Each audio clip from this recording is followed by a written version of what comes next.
ये राजी हो गई। फिर मयंक की माँ ने कहा कि तो ठीक है, कल हम रिश्ते का शगुन लेकर आते हैं, और माँ को नमस्ते करके चले गए। मैं सोच पड़ गया कि मेरी शादी कैसे होगी। उन लोगों के जाने के बाद मैं माँ के पास जाकर पूछा कि आप सब लोग क्या बात कर रहे थे, तो मेरी माँ ने खुश होते हुए कहा कि तेरे लिए रिश्ता लेकर आए थे।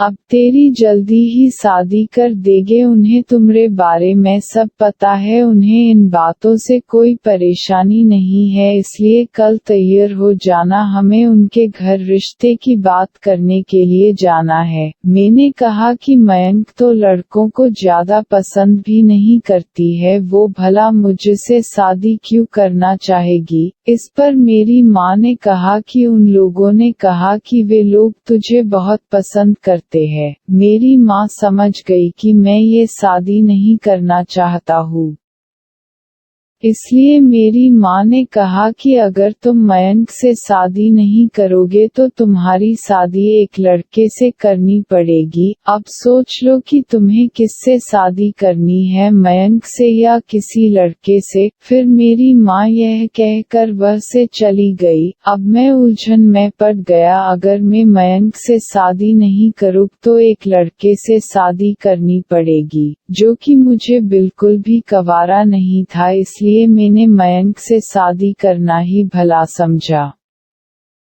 मैंने मन ही मन कहा कि कम मेरी लड़की से तो शादी हो रही है। ये सोचते सोचते शाम हो गई, पता ही नहीं चला। मैंने खाना बनाया और फिर मेरे पापा भी घर आ गए और माँ ने उन्हें सारी बात बता दी। आगे फिर हम सब टेबल पर बैठकर खाना खाने लगे। उस वक्त मेरी माँ और पापा दोनों शादी के बारे में ही बातें कर रहे थे कि तभी फोन बजा।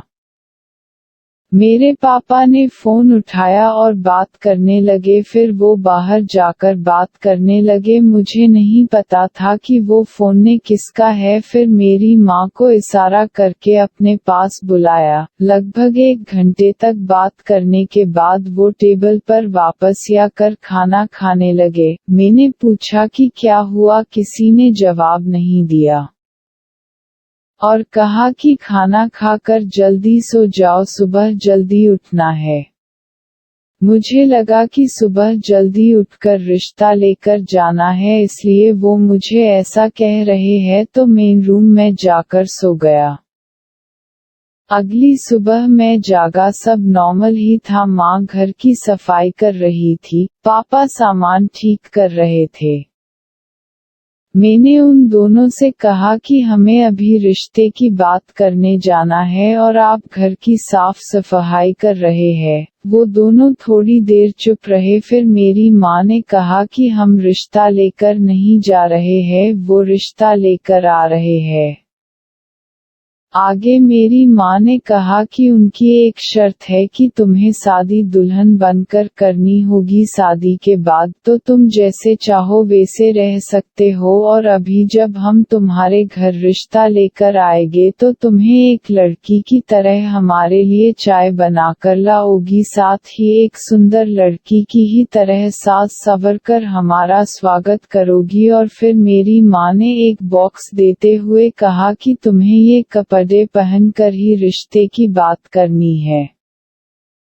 मैंने जब वो बॉक्स खोल तो उसमें एक डार्क लाल कलर की साड़ी, लाल डिजाइनर ब्लाउज और एक लाल ब्रा थी। साथ ही उसमें 2 बड़े बड़े झुमके, एक हार, कमर पर बांधने के लिए कमरबंद, पैरों में पहनने के लिए पायल, लाल लाल चूड़ियाँ और एक नोज रिंग, वो भी बड़ी सी नथ जो मेरे हाफ चेहरे को कवर कर सकती थी, और दूसरी बहुत सारी चीजें तो जो मुझे पहनने के लिए दी थी। मैं ये सब देखकर चौंक गया था। मेरी माँ ने कहा कि उनकी यही शर्त थी शादी करने की। हमने उनकी बात मान ली है। मैं ना कहने ही वाला था कि मेरी माँ ने कहा कि वो लोग आने ही वाले होंगे, जाओ जाली से नहाकर तैयार हो जाओ। मुझे धक्का देते हुए कहा और मुझे ना कहने का मौका ही नहीं मिला, और मुझे बाथरूम में बंद कर दिया और कहा कि नहाकर ही निकलना।